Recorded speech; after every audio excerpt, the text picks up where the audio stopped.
where strategy gaming meets good vibes. No stress, just critical moves.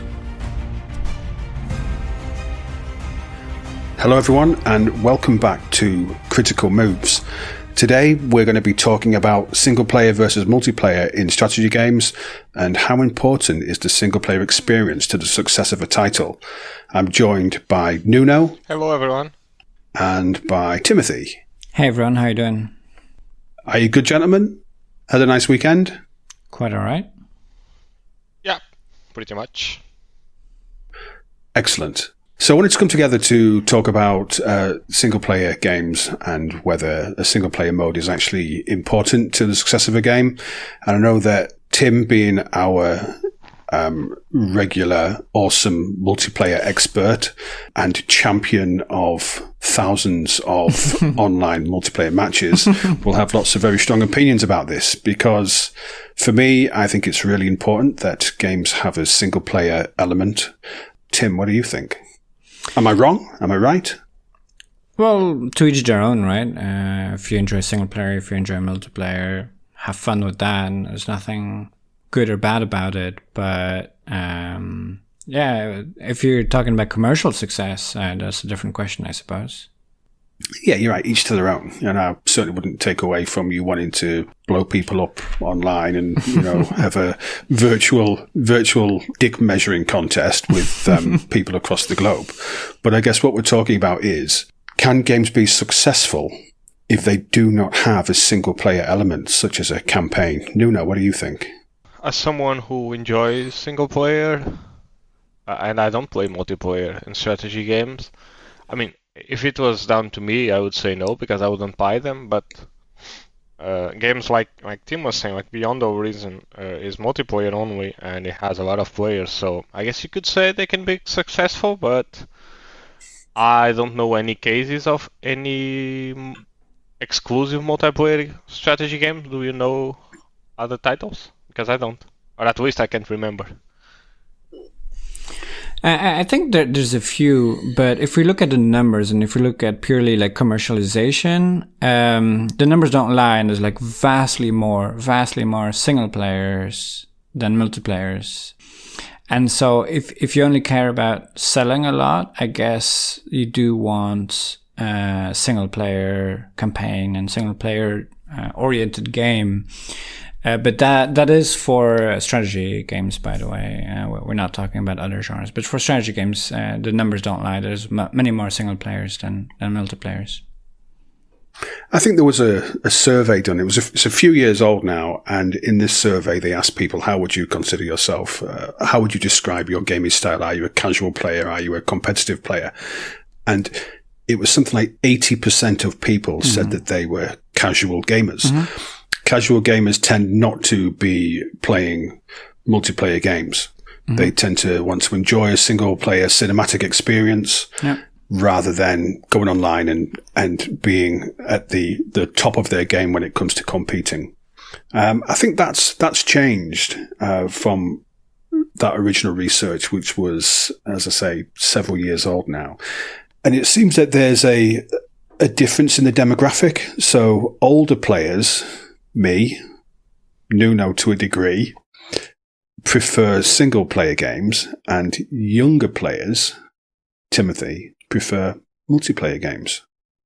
That, of course, is in general. It's certainly not doesn't apply to everybody, but that seems to be the way things are at the moment. When you find you're playing multiplayer games, Tim, do you ever face off against old farts like me, or does it tend to be the young punks? What is young and what is old, I suppose. Well, it's relative, isn't it? It's relative, To a lot of people I play with, I'm really old, and I play against people that are all older than me, and the multiplayer scene as well. I would say if we look at, for example, the data from Paradox Games and so on, they have not just polls, but they have like hard data on like people who play their game, what they mostly play, and there's like, say, even more than 80%. It's like considerably more than 80% is single player. But perhaps the Paradox games are a little bit skewed because it's a huge time investment, and the multiplayer aspect of it is a little bit more involved and difficult to pull off. But yeah, to me, I would say I play single player too. By the way, guys, I don't know if I should say this, but I have played single player strategy games, and still occasionally. Well, of course you have. I mean, like you mentioned Suzerain a few times, and I take it that doesn't have a multiplayer component. It does not. If it did, I would play it though. Just to mention, I think strategy games are more fun with more people. Simply because I think it's fun to interact with people. The social element is a lot of fun, and I guess I've outed myself here as an extrovert. And also, more importantly than that, it's like you're not going up against predetermined artificial intelligence or like rule set or something, but like a thinking person that has their own perception, their own ideas, their own creativity, and that they can teach you things. And I find that thoroughly interesting, especially in the strategy scene. Do you think that a purely multiplayer game could be a commercial success? Guys, what was the name of that game that looks like StarCraft that came out at the end of 2024? I don't remember. Stormgate? Yeah, I think Stormgate was multiplayer exclusive, and it didn't turn out all that great. I think that the game, like the most successful games, or the games with the most longevity, are multiplayer, right? So I'm thinking about PUBG, League of Legends, Dota, Call of Duty. I'm not sure why strategy would be the exception to that. I just think that we maybe didn't have that breakout hit yet. But I think it can be successful if other genres can pull that off. I think that strategy can do it too.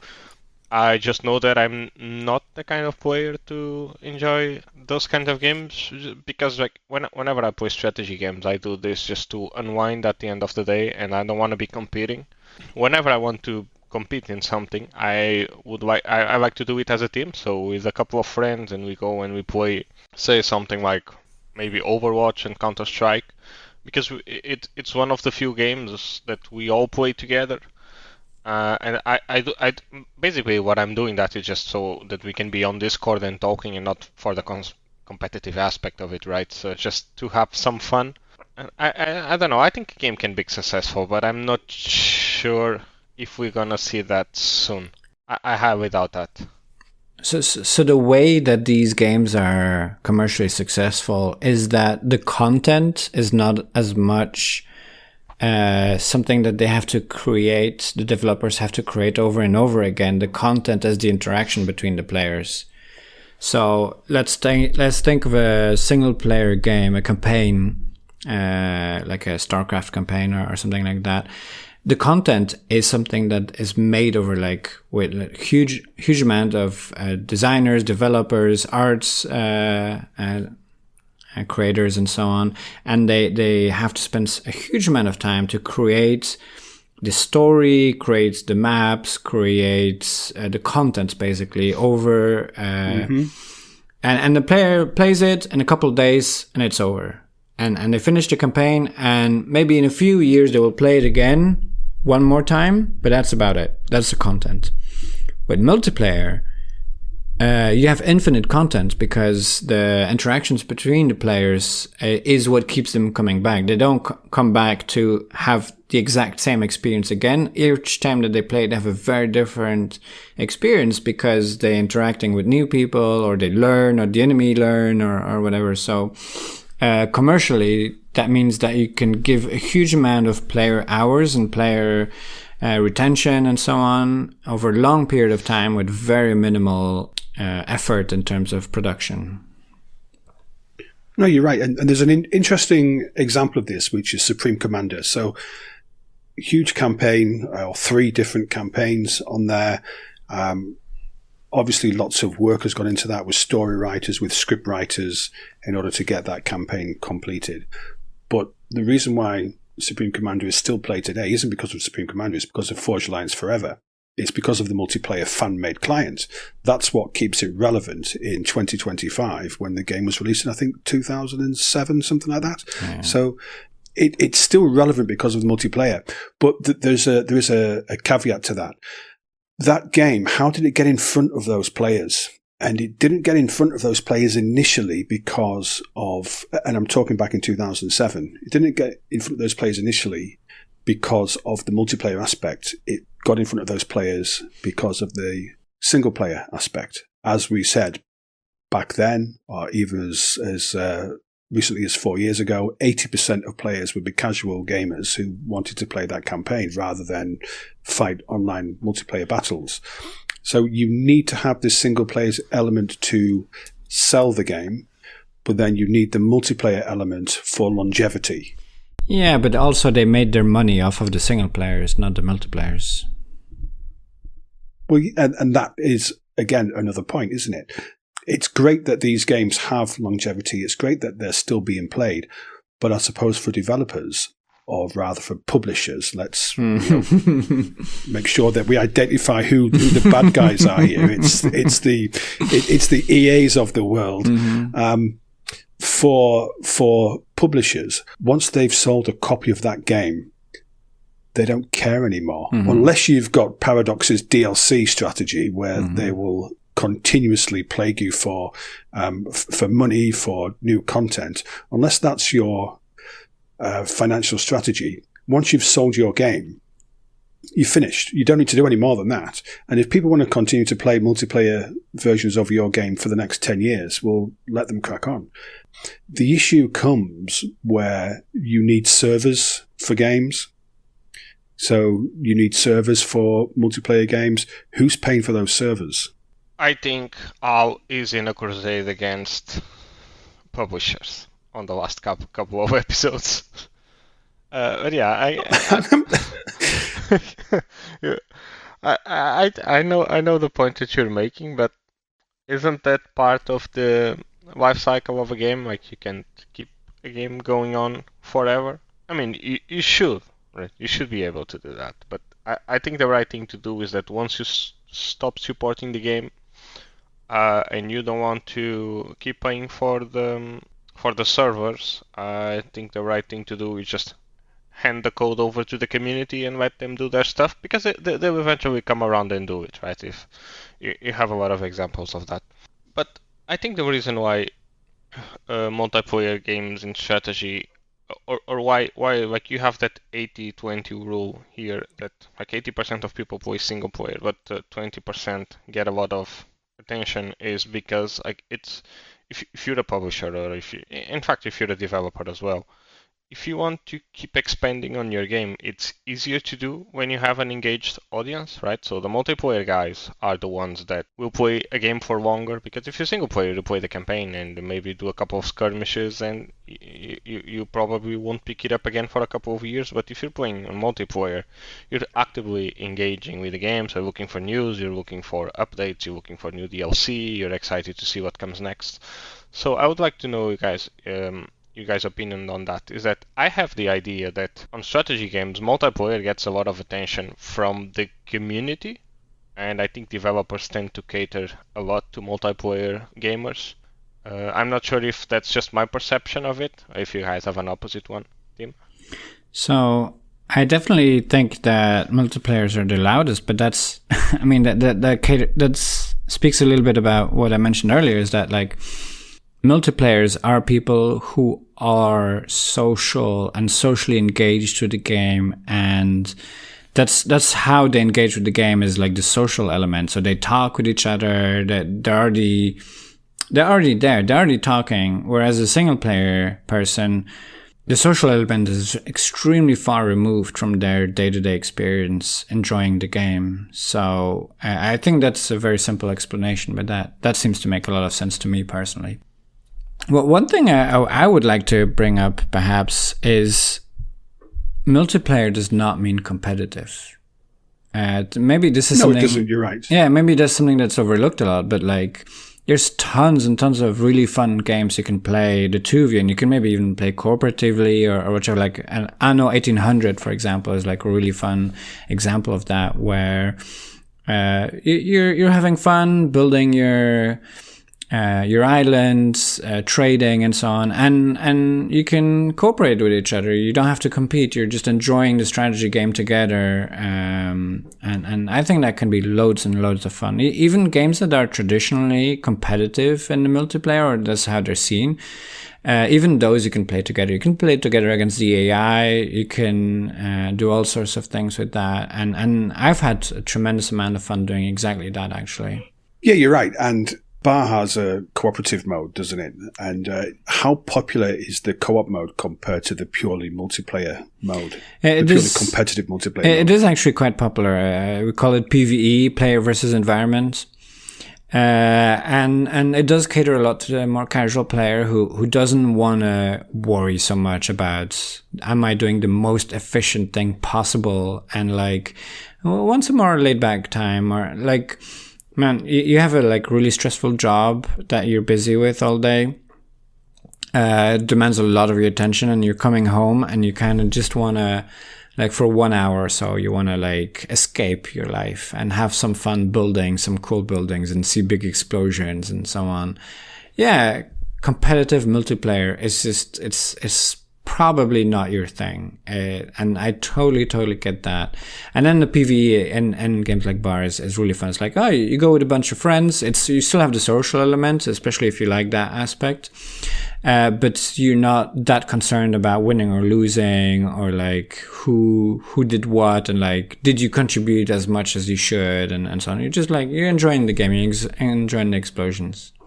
But Al, you say you're a single player person. Would you enjoy something like that, or because why have you avoided that part? Let me just pick on something that Tim said, which I think it's probably the main reason why I don't like competitive or multiplayer strategy games a lot. It's because if you want to be competitive, you need to be optimal.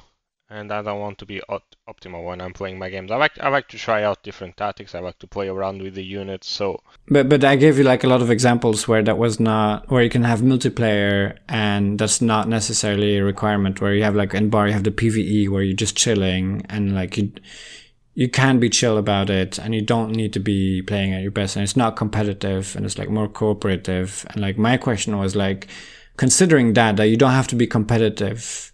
And you don't have to, you can play chill, but multiplayer and cooperative, like why not try that, for example? The reason why I don't play cooperative multiplayer games, just because, first of all, I don't think I have a lot of friends that play strategy games, so it would be very hard. I was just about to say, it's because he doesn't have any friends. Yeah. Are we not friends? Oh, yeah, we are. Heart emojis. I think it's one of the reasons is probably that if you're gonna like go deep into a game, you want to make sure that you have someone or a couple of people that you can play with frequently, right? So I think that's one of the reasons. But the other reason for me is that I just like to try out a lot of different games, and whenever I'm writing for the website, I can't be too focused on a given game. So I'm just the kind of guy that just jumps around a lot when it comes to video games, and I like to try a lot of new games. I like to try a lot of new experiences. So just staying on a single game gets boring for me. For example, I just finished. I'm not sure if you guys know about this game. It came out in early access a couple of years ago. I don't quite remember when, but it came out on version 1.0. Last month, called Age of Darkness Final Stand. It's very similar to They Are Billions, and today I just finished the campaign of it, and I want to review it for strategy and wargaming. But after playing the campaign, the game also has a cooperative multiplayer aspect to it, but for some reason, while I enjoyed the campaign, I think it was fun, and the story is actually interesting. I just don't have any motivation to keep playing it. So I just want to, get the review done with. I had fun with it. I played like 30 hours of it, so now I just want to play another title. But that's me. I just enjoy playing a lot of different games. The reason why I haven't tried co-op is perhaps because you don't have any friends as well. I've got more friends than you. Ooh. The reason why I haven't tried This is going to be awful to edit this. No, let it in. The reason why I haven't tried co-op is perhaps because there's this expectation, or there's this reputation that multiplayer games have, that they're toxic, that they're not welcoming, and as a purely single player gamer, you don't want to risk dipping your toe into a multiplayer scene to face that that negativity. Yeah, so no, I get that. Perhaps multiplayer isn't seen as welcoming. It isn't seen as friendly to new players, or that you're going to be like, oh yeah, great. We know that you're useless and you've only played for 30 minutes, but come and play this co-op mission with us. The anticipation from me is that I'll join a match with you, with a couple of others on Beyond Our Reason, a co-op campaign, and I'll be trashed because I'm not, as Nuno puts it, optimal, because I'm not following the best strategies, the best ways to play, and that's off-putting. And I'm sure that's not the case. I'm sure it's a very, very friendly community, but most people's experience of multiplayer games is one of smack talk, of ragging on people, of being a noob. And that's very off-putting, and maybe that's the reason why single player games are more successful or are more prevalent than multiplayer games, is because there's that reputation. So how do you, as a multiplayer gamer, dispel that reputation and get people like me to come and play multiplayer games? No, I won't, because I don't want to tell you lies, and I totally get what you're saying, and there's huge validity to it, and I have had my moments where, like, okay, I'm done with having to deal with this toxicity, and it's real. The thing is, I guess something that strategy game developers can do is create strategy games that are wholesome, and that the gameplay is wholesome, and that, because the traditional RTS games and so on, they're like you said, they're very competitive, and that competitiveness kind of brings that out, and people, like, the ego gets involved, and people feel hurt if they lose and so on, because they attach their self-worth to how well they're doing in the game and so on, and that brings out a lot of this toxicity. And I think if you can center a strategy game around something a little bit more wholesome, and then people will interact differently with that game, even if it's multiplayer. And I think, what's wholesome about war? I mean, most of these games are war-based. They're conflict-based. So but it doesn't have to be. It doesn't have to be this way. It could be. You can make a game about something entirely different, like Animal Kingdom or something like that. I mean, this is. These are not going to be popular, Factorio, for example. You can play Factorio with a bunch of people and play it cooperatively, and you're building something together, and you have your own challenges and logistics and so on. And it's tons of fun, and it has people who play it very differently than you would your traditional competitive RTS game. You also had Off-War Trading Company, which was a game where you didn't have the military aspect of it. It was just trading. Yeah. So the final goal of the game was to beat other players by using, basically, you could say, economic warfare, but just by out trading them and make sure your economy is better. Yeah, I guess where you're coming from, Tim. But I think the reason why people don't play multiplayer games is just maybe because they don't want to. I think it just comes down to that. In the end of the day, there's no overarching reason. I think there's no particular reason to that. It's just most gamers I know, people just want to go home, play a couple of hours of video games or a couple of minutes if they can, and just get on with their day. And if you want to play something multiplayer, and I'm sure a lot of people would like to, but there's a big barrier to entry on a lot of these games of time investment. You need to start learning the mechanics, you need to learn the meta, you need to have time to play, maybe watch a couple of videos here and there to keep up with the updates and all that. And I think that might be overwhelming for a lot of people.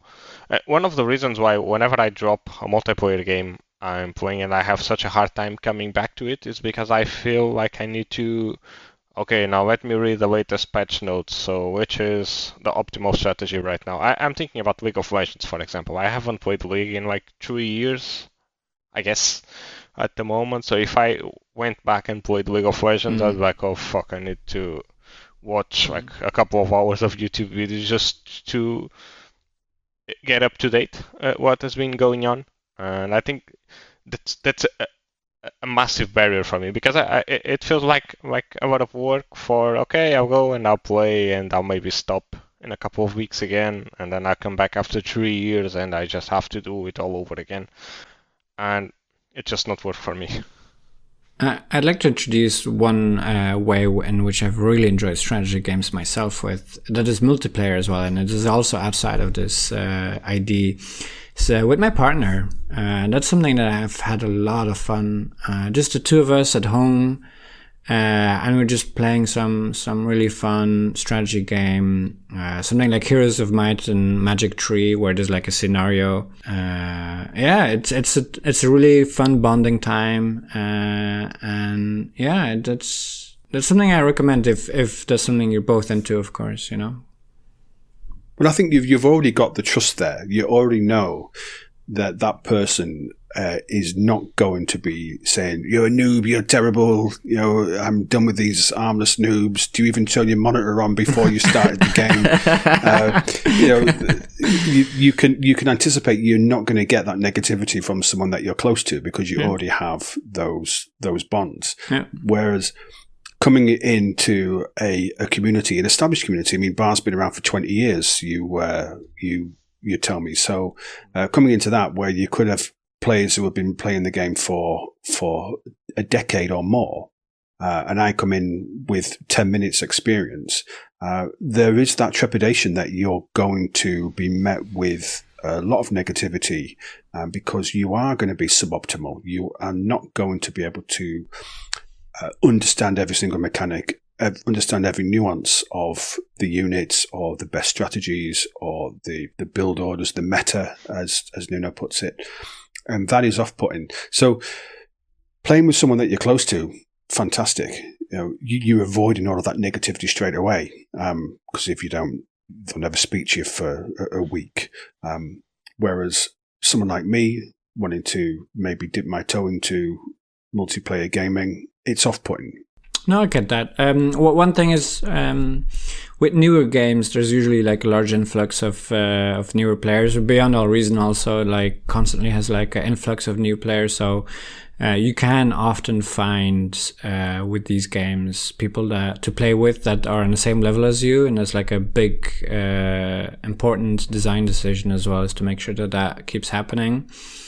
But yeah, if you try to start playing chess now, like everybody you're playing against is like people that are like incredibly good at this game, at that game, and like it's really difficult to get into.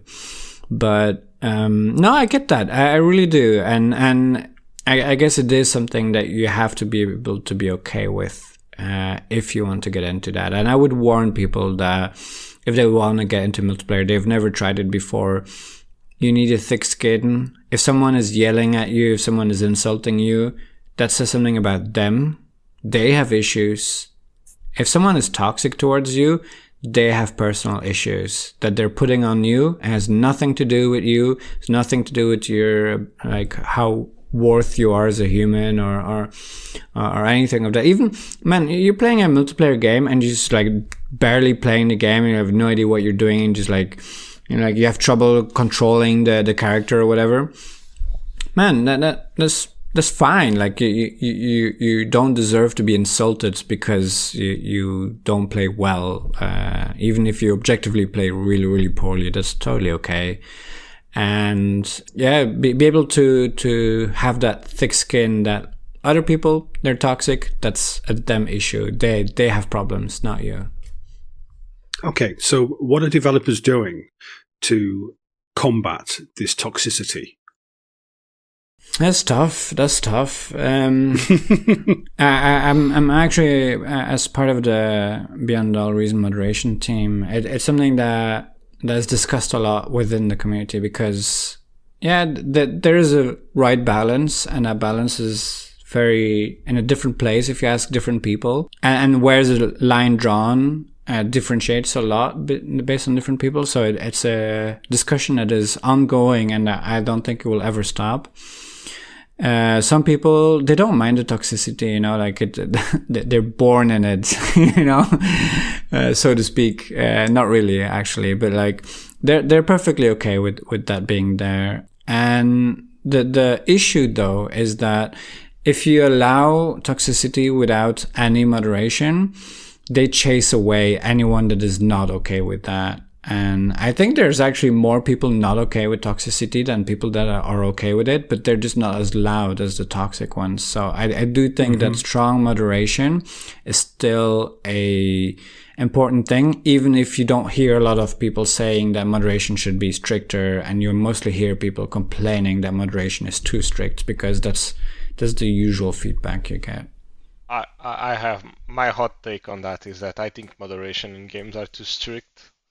Coming from someone who played a lot of Call of Duty way back in the day, and if you know Call of Duty in the early 2000s, you know the people were wild when they were playing that. So you couldn't play in a WoW without getting flamed or insulted or having your mom be called every sort of name. So I think that when it comes to toxicity, I don't have any problem with people trash talking or being rude or something, as long as they don't cross some kind of I'm gonna kill you and do this and that, which is mentally fucking retarded. If you're not one of those guys, I think trash talking is okay, and I think most people really don't care about that.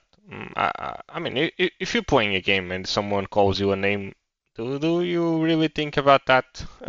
After the game is over? I don't think so. I don't think there are a lot of people do really care about it. No, you don't. You're right. You don't. However, what you said actually, yourself was the reason you play games is you want to relax. Tim said the same thing. You've got a stressful job. You want to just build things and blow things up. You want to come into this for a relaxing, entertaining experience, not to be abused. And don't get me wrong. I mean, I do have a thick skin. It's necessary as part of my day job to have a very, very thick skin. But I don't want to then spend my leisure time dealing with dickheads, because I deal with enough dickheads in life without dealing with them when I go online. But when we talk about developers trying to prevent levels of toxicity, when it comes to Beyond All Reason, which is a purely multiplayer game or predominantly multiplayer game, it must be vital to the success of that project that you ensure you've got strong moderation in order to make sure that people want to come and play the game? Highly disagree with that. Otherwise, League of Legends has the most toxic community on Earth.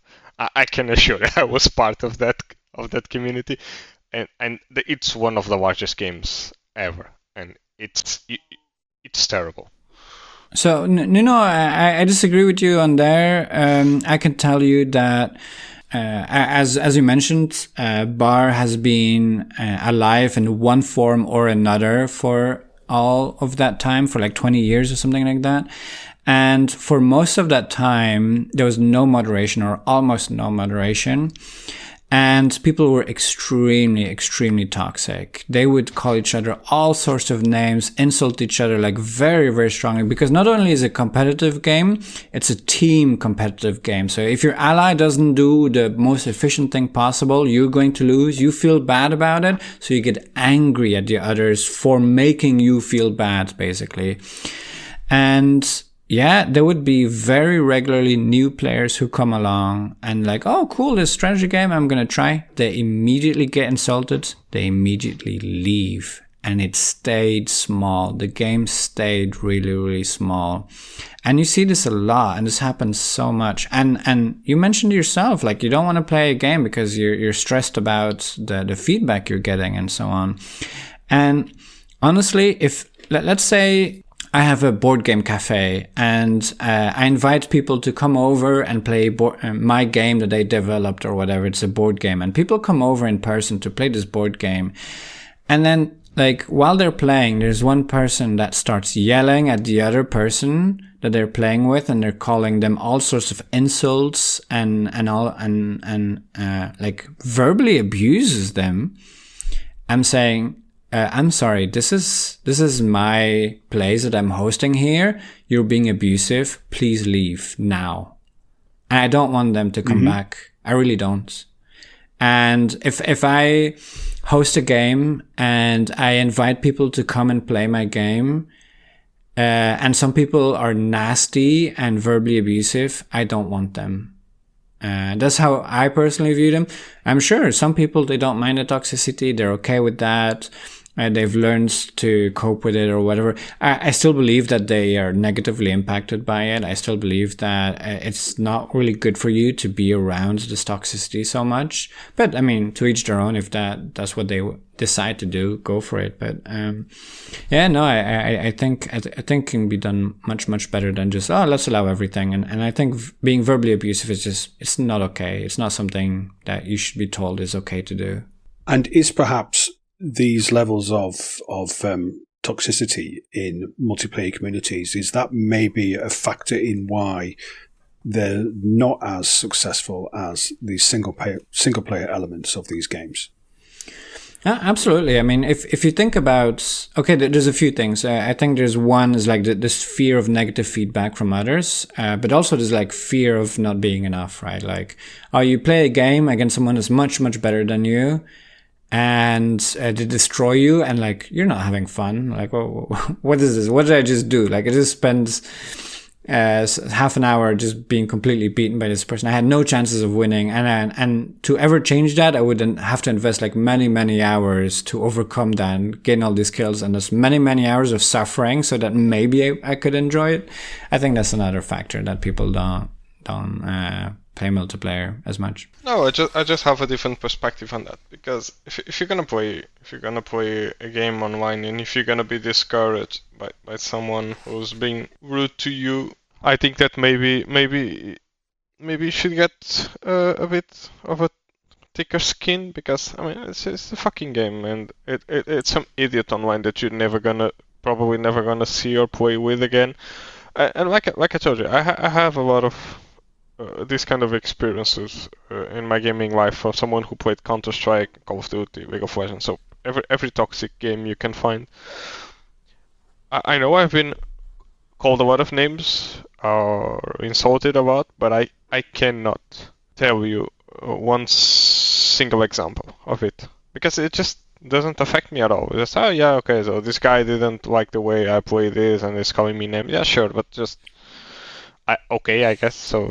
Yeah, if you wanna be rude, be rude, and if I want to, and if I feel insulted, I'll be rude back, and I have no problem being like that. So if you're gonna call me names, just be ready to be insulted back, and that's the way.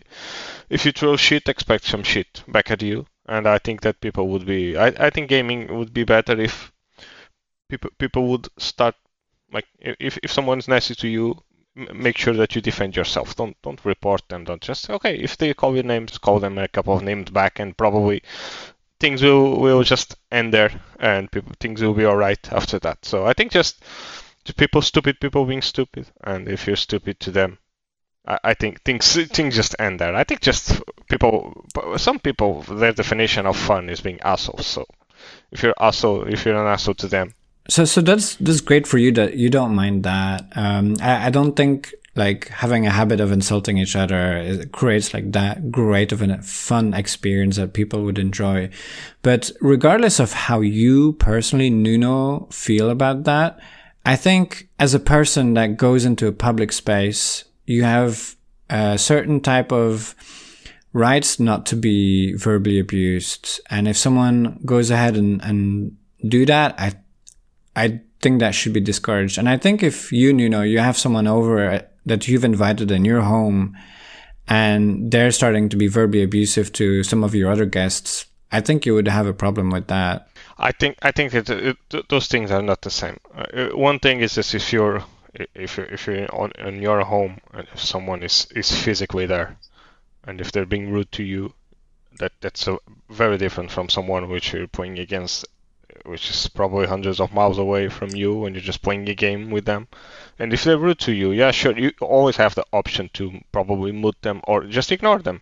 Well, if I'm in a physical space with you, I don't have that option to ignore you. So it's quite a stretch to put those things together. What I'm saying is that I don't have any problem with people being rude online just because I don't give a fuck about them. And like, believe me, I get a lot of emails of people calling me names, all sorts of names, just because of stuff that I write on my website, which I would say is pretty tame. I don't write about politics, I don't do anything of that, but people still get mad about it and write angry emails. So the Karens of the world will act like that.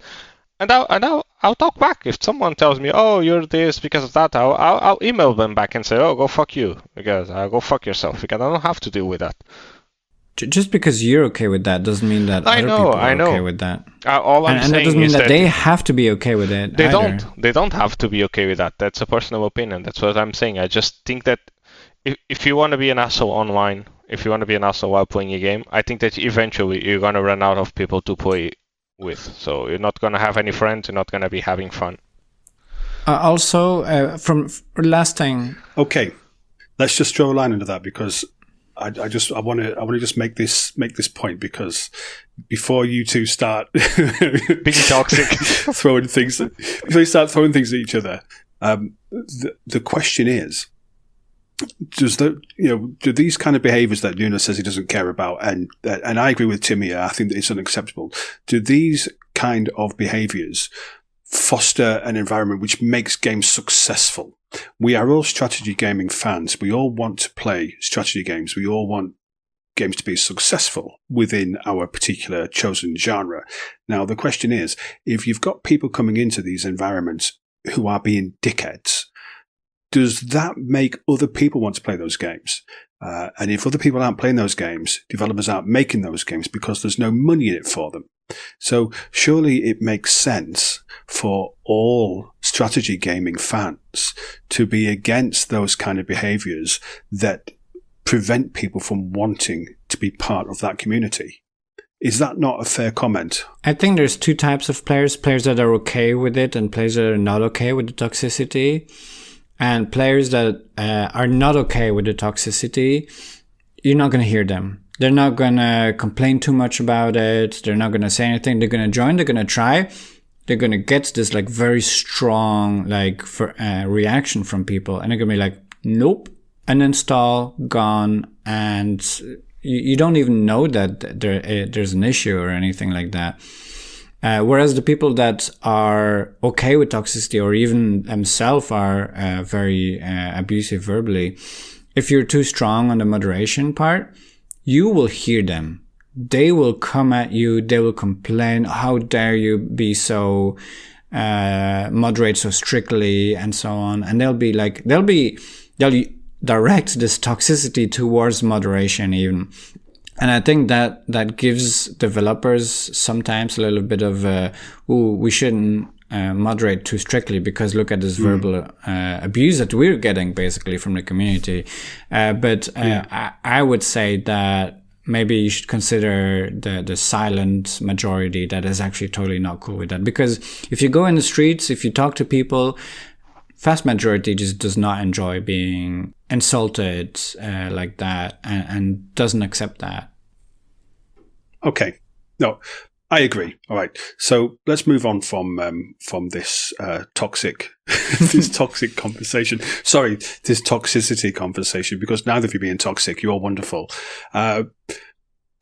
Single player games, single player gamers, they stick to campaign modes. If you look at the most successful developers, Creative Assembly, Paradox, predominantly they are single player developers. They produce very, very high quality or sometimes mediocre quality single-player games with multiplayer as an afterthought.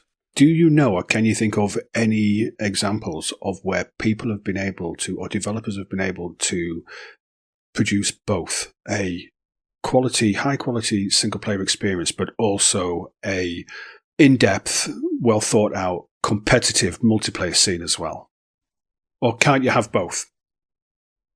I think you can have both. Yeah, I think so too. Yeah, I think the game that most better exemplifies that is probably StarCraft and Company of Heroes. Those games have fantastic campaigns and they have really competitive modes. I think StarCraft is probably the most successful multiplayer strategy game of all time. I think. Might be wrong on that, but I think so. And the campaign is fantastic. I think you're right.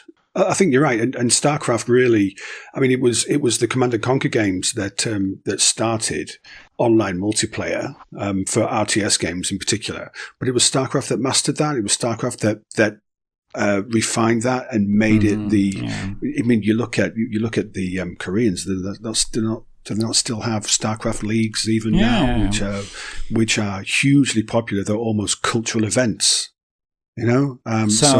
One big thing is that Command and Conquer was a bad multiplayer game. It could have been a lot of fun single player, but like the skill ceiling was very low in Command and Conquer, and it was a bit too simplistic to put a lot of strategic depth in a competitive environment, whereas StarCraft was quite a bit further ahead of that. Indeed, so I think that's a big thing to consider. Okay, so in the future, where do we go from here? Probably more specialization. I think that there's like great single player strategy games to be made, and then some great multiplayer strategy games to be made, and they're not necessarily the same game as much as those old games of like StarCraft, I think. I hope games keep going the way they're going at the moment, which is you have a bit of both. And eventually we hopefully will have the Call of Duty or the League of Legends of strategy gaming. And I think we already had that with StarCraft. But I think that eventually someone is gonna figure that one out, and you're gonna have a massive multiplayer hit. I just don't think we're there yet, but I'm hopeful. If nobody has made it 10 years from now, I'll make sure to have made it by then personally. Is it Beyond Horizon 2? It's work in progress. Now, what's your opinion, Al? What's your opinion on this? What's my opinion on what? Where do we go from here? I don't know. He's having fun all by himself. Yeah. I'm a single-player gamer. I think I'll remain that way for a very long time. I may choose to dip my toes into. Bear in mind, we still have to get Joe on for our Beyond Horizon Grudge match, where there will be smack talk. It'll be polite, you know. Hey, you Clark Kent looking mother crusher, you're a noob, or something like that. It's interesting. It's interesting to see what's going to come in the future. I know with Sanctuary Shattered Sun, they're looking heavily at the moment into the multiplayer side of things. But interestingly, for their demo, which will be out in July of this year, it's going to be a single player campaign. Cool. But the amount of work that goes into, especially for indie developers, and I know we've talked in the past about indie developers being the people that we are relying on for in particular for RTS games now, because as we covered in the last episode, AAA studios gave up on RTS because they don't see it being financially viable. So we're relying on our indie developer friends to carry these games forward. Scripts for missions take a lot of work, take a lot of money, take a lot of investment. You've got to write a story. You've got to do art. There's a huge amount of investment that goes into it.